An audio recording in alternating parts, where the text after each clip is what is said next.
कोई हमारा बुरा करे दोस्तों ये उसका कर्म है, लेकिन हम किसी का कभी बुरा ना करें ये हमारा धर्म है। नमस्कार दोस्तों, मैं ज्योतिष आचार्य सचिन कुकरेती आपका अपने चैनल नीलकंठ ज्योतिष में हार्दिक अभिनंदन करता हूं। दोस्तों, कर्क राशि की शनि की ढैया समाप्त हो चुकी है 29 मार्च 2025 में, लेकिन ढैया खत्म होने के बाद 6 महत्वपूर्ण भविष्यवाणी जो आपके जीवन में होकर रहेंगी, शनि की पनौती खत्म हो जाने के बाद, यानी कि शनि का परिवर्तन हो जाने के बाद कर्क राशि ये 6 महत्वपूर्ण भविष्यवाणी है जो आपके जीवन में देखी जाएंगी, जो आपके जीवन में ढैया समाप्त हो जाने के बाद आपके जीवन में ये घटनाएं बिल्कुल देखी जा सकती हैं। शनि कौन से हाउस में आए हैं, शनि की दृष्टि कहां पर पड़ेगी, क्या जीवन में फलाफल लेकर आएगी, ढैया खत्म हो जाने के बाद क्या परिवर्तन आपके जीवन में आने वाला है, ये बहुत डिटेल में समझाने वाला हूं आपको। बस अभी आपका फोकस यहाँ पे हो जाना चाहिए। दोस्तों, ये कार्यक्रम जन्म राशि चंद्र राशि पर आधारित है। अगर आप अपनी जन्म कुंडली पे विश्लेषण करवाना चाहते हैं तो नंबर सिर्फ चैनल और वीडियो के डिस्क्रिप्शन में है। चलिए अब जानते हैं कर्क राशि ढैया खत्म हो जाने के बाद 6 महत्वपूर्ण घटनाएं कौन सी हैं जो वो होकर रहेंगी आपके अब जीवन के अंदर। दोस्तों, आपकी राशि से शनि सैटर्न कर्म फलदाता शनि पहले आपके 8th हाउस में थे यहां पे, लेकिन यहां से निकलकर अब शनि आपके 9th हाउस में आ चुके हैं। ठीक है, शनि 9th हाउस में आ चुके हैं। शनि का जो एस्पेक्ट है ना, कि जो शनि की दृष्टि है वो आपके 11th हाउस पे है, आपके 3rd हाउस पे है और आपके 6th हाउस पे है। सबसे सर्वप्रथम सबसे पहली भविष्यवाणी दोस्तों यह है कि पहले शनि आपके 2nd हाउस पे देख रहे थे। शनि की दृष्टि आपके 2nd हाउस पे थी। 2nd हाउस होता है धन का, हमारे कम्युनिकेशन का, हमारे परिवार का माना जाता है। सर्वप्रथम सबसे पहले तो आपके परिवार में, आपकी फैमिली में जो तनाव था, जो मिसअंडरस्टैंडिंग थी, जो कहीं ना कहीं छोटी छोटी चीजों को लेकर परेशानियां हो रही थी या आर्गुमेंट चल रहे थे, दिक्कत थी, यहां पर सबसे पहले तो वो धीरे धीरे चलकर वो जो दोस्त था वो खत्म हो जाएगा। ये सर्वप्रथम है, ये आपको देखने को भी मिलेगा, धीरे धीरे चलकर बहुत अच्छा हो जाएगा। दूसरी भविष्यवाणी जो ढैया खत्म हो जाने के बाद कर्क राशि आपके जीवन में देखने को मिलेगी वो है किसी भी व्यक्ति को, कर्क राशि को सबसे पहले तो इन्फेक्शन, एलर्जी और डेंटल इशू, दांतों से रिलेटेड तकलीफ, और तीसरा आपको स्टमक परेशानी, चाहे वो डाइजेशन का हो, चाहे वो आपको स्टमक रिलेटेड या फिर बीपी हो, डायबिटीज हो। क्यों? क्योंकि शनि पहले आपके ढैया में बनाकर यहां से शनि की दृष्टि आपके यहां थी, आपके 5th हाउस में पड़ रही थी, और 5th हाउस होता है स्टमक का, stomach related problem, dental issue. 2nd house में शनि की दृष्टि थी ढैया में।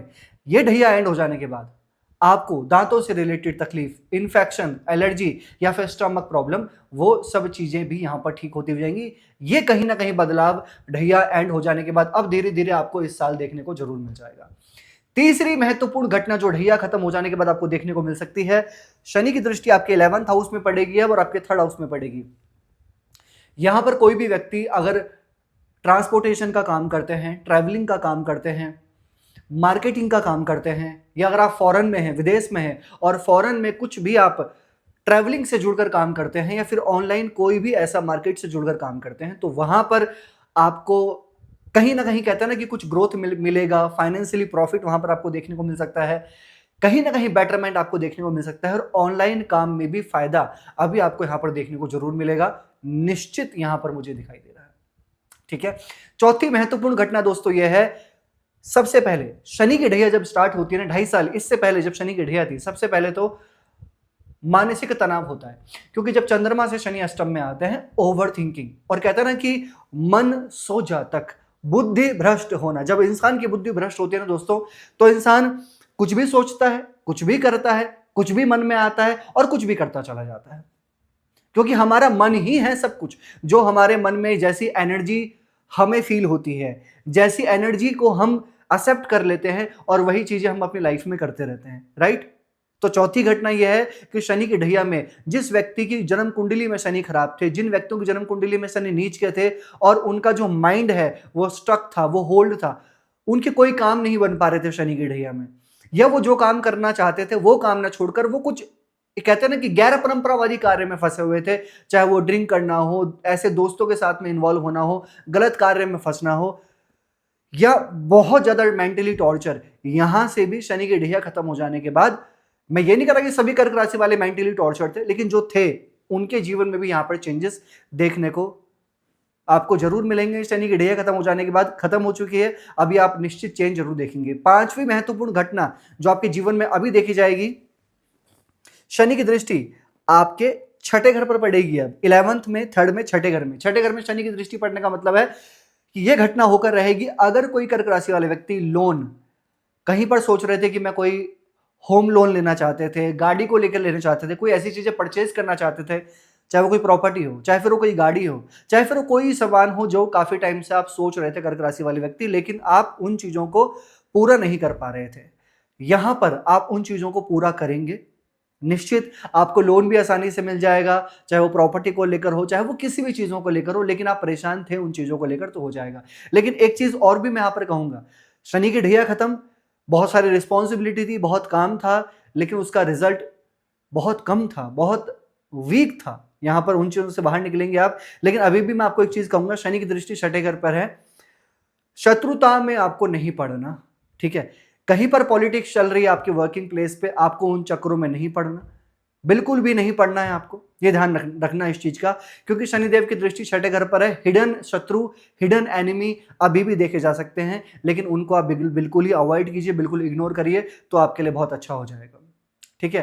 अंतिम छठी घटना जो बहुत महत्वपूर्ण है कर्क राशि के लिए, जो अभी देखी जाएगी आपके लिए, शनि आपके 9th हाउस में है, 7th और 8th लॉर्ड होकर। शनि जिस हाउस में बैठते हैं उसको बढ़ाते हैं, उसको वृद्धि करते हैं उस हाउस की, और वहां पे हमारे कर्म जो हैं, हमारे जो एफर्ट्स हैं वो लग रहे होते हैं।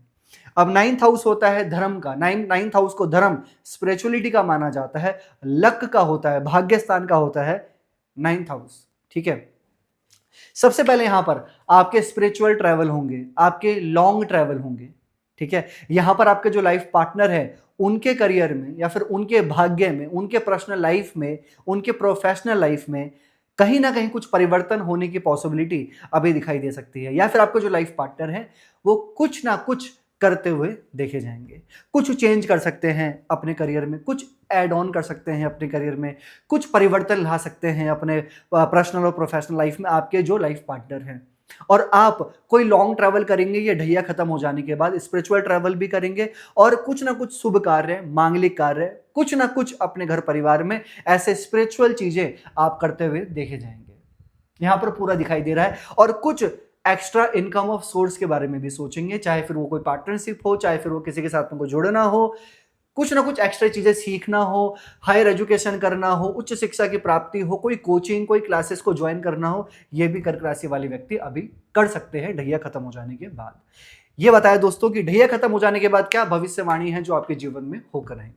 कर्क राशि को क्या उपाय करने चाहिए, जनरल उपाय जो आपके जीवन के लिए बहुत अच्छे रहेंगे। सबसे पहले राशि स्वामी चंद्रमा का बीज मंत्र करो, ओम श्राम श्रीम श्रोम सह चंद्रमा से नमः 108 बार रोजाना फॉलो करो। उगते हुए सूर्य को आप अर्घ दीजिए, हनुमान चालीसा का पाठ कीजिए, काफी अच्छा होगा आपके लिए। और डेली ओम नमः शिवाय का जाप कीजिए। कैसे लगी आपको वीडियो, लाइक कीजिएगा, शेयर कीजिएगा, बने रहेगा हमारे साथ में। धन्यवाद।